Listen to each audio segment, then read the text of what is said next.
Breaking చూస్తున్నాం. Sai Krishna lockup death కేసులో SIT petition పై నేడు ఏపీ హైకోర్టు ఆర్డర్స్ ఇవ్వనుంది.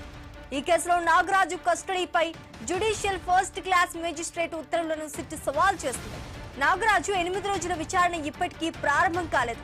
హైకోర్టు ఇచ్చే ఉత్తర్వులతో నాగరాజు కస్టడీపై స్పష్టత రానున్నట్టుగా తెలుస్తోంది. ఇక ఇదే అంశానికి సంబంధించి పూర్తి డీటెయిల్స్ మా ప్రతినిధి భార్గవ్ అందిస్తారు. భార్గవ్, విజయవాడకు చెందిన Sai Krishna lockup death case దర్యాప్తులో భాగంగా ప్రత్యేక దర్యాప్తు బృందం సిట్ దాఖలు చేసినటువంటి పిటిషన్ పై ఆంధ్రప్రదేశ్ హైకోర్టులో ఈ రోజు కీలక ఉత్తర్వులు వెలువరించబోతుందని కూడా చెప్పుకోవచ్చు. ఎందుకంటే ఈ కేసులో నిందితులుగా ఉన్నటువంటి మాజీ సిఐ నాగరాజు కస్టడీకి సంబంధించి స్థానిక జ్యుడిషియల్ ఫస్ట్ క్లాస్ మేజిస్ట్రేట్ ఇచ్చిన ఉత్తర్వులను సవాల్ చేస్తూ కూడా సిట్ అధికారులు హైకోర్టును ఆశ్రయించారు. ఎందుకంటే నిందితుడు నాగరాజును 8 రోజుల పాటు విచారించేందుకు గతంలో ప్రక్రియ సిద్ధమైనప్పటికీ కూడా కొన్ని న్యాయపరమైనటువంటి కారణాల వల్ల కూడా ఆ విచారణ వరకు ప్రారంభం కాలేదు. దీంతో సిట్ దాఖలు చేసినటువంటి ఈ పిటిషన్ పై కూడా హైకోర్టు తీర్పు లేదా ఆర్డర్స్ ఇస్తే కనుక నాగరాజు కస్టడీ విచారణపై పూర్తి స్పష్టత అయితే రాబోతుందని కూడా చెప్పుకోవచ్చు. దాదాపు మే నెల 5వ తేదీ కూడా మార్కాపురంలో 2 నాన్ అవైలబుల్ వారెంట్లు ఉన్నాయనేటువంటి కారణంతో కూడా అప్పుడు టాస్క్ ఫోర్స్ అలాగే కృష్ణలంక పోలీసులు కూడా అప్పుడు సాయి కృష్ణ అదుపులో తీసుకున్నారు.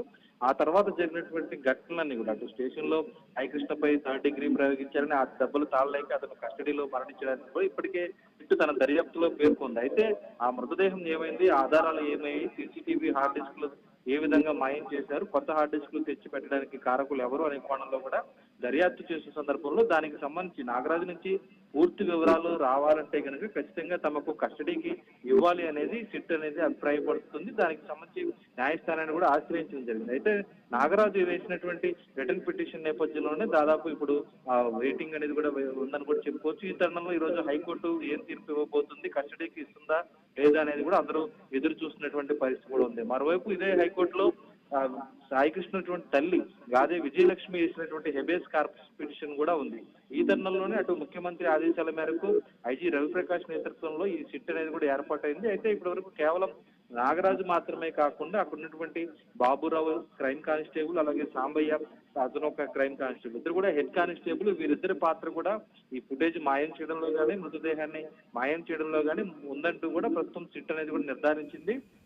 వారి స్నేహితులు ఎవరైతే ఉన్నారో వారికి సంబంధించి కూడా ఇప్పటికీ అటు అదుపులో తీసుకొని పూర్తి విచారణ చేయడం అయితే జరుగుతుంది. అయితే సిట్ అధికారుల దర్యాప్తు మరింత వేగవంతం అవ్వాలంటే కనుక ఖచ్చితంగా ఈ రోజు న్యాయస్థానం వారికి అనుకూలంగా కూడా విచారించేందుకు 8 రోజుల పాటు విచారించేందుకు కస్టడీ ఇచ్చేందుకు అనుమతులు ఇవ్వాల్సినటువంటి పరిస్థితి కూడా ఉంది. దీని మీద ఈ రోజు స్పష్టత వచ్చేటువంటి అవకాశం కూడా ఉంది. అయితే ఇప్పటికే ఇది పూర్తిగా రాజకీయంగా కూడా వివాదంగా మారినటువంటి పరిస్థితి ఈ రోజు మన ప్రధాన అంశంగా కూడా చెప్పుకోవచ్చు. ఇప్పటికే నిన్న సాయి కృష్ణ నివాసానికి వెళ్లి వైసీపీ నుంచి కూడా నేతలందరూ కూడా వెళ్లి వారికి ఒక ఆర్థిక సహాయాన్ని అందించడం, ఈ విషయంలో సాయి కృష్ణకు న్యాయం జరిగేంత వరకు తాము పోరాడతామంటూ కూడా వారు స్పష్టత ఇవ్వడం జరిగింది. ఎందుకంటే గతంలో మాజీ సీఎం వైసీపీ అధినేత జగన్మోహన్ రెడ్డి కూడా వారి ఇంటికి వెళ్లి కీలకమైనటువంటి విషయాలను వెల్లడించారు.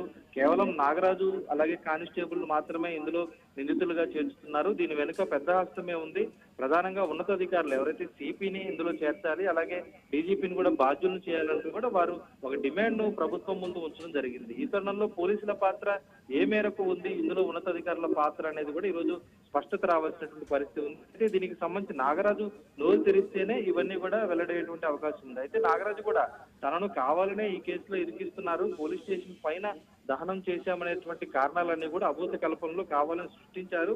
అక్కడ ఉన్నటువంటి ఎముకలు కానీ లేదంటే బూడిద కానీ బ్రాస్లెట్ కానీ అవన్నీ ఎవరిని తీసుకొచ్చి పెట్టి ఉండొచ్చినటువంటి అనుమానాలు కూడా తన తరపు న్యాయవాదితో కూడా వివరణ ఇవ్వడం అయితే జరుగుతుంది. కేవలం తనను ఇందులో ఇరికించాలని, జీవితాన్ని నాశనం చేయాలనే చూస్తున్నారు.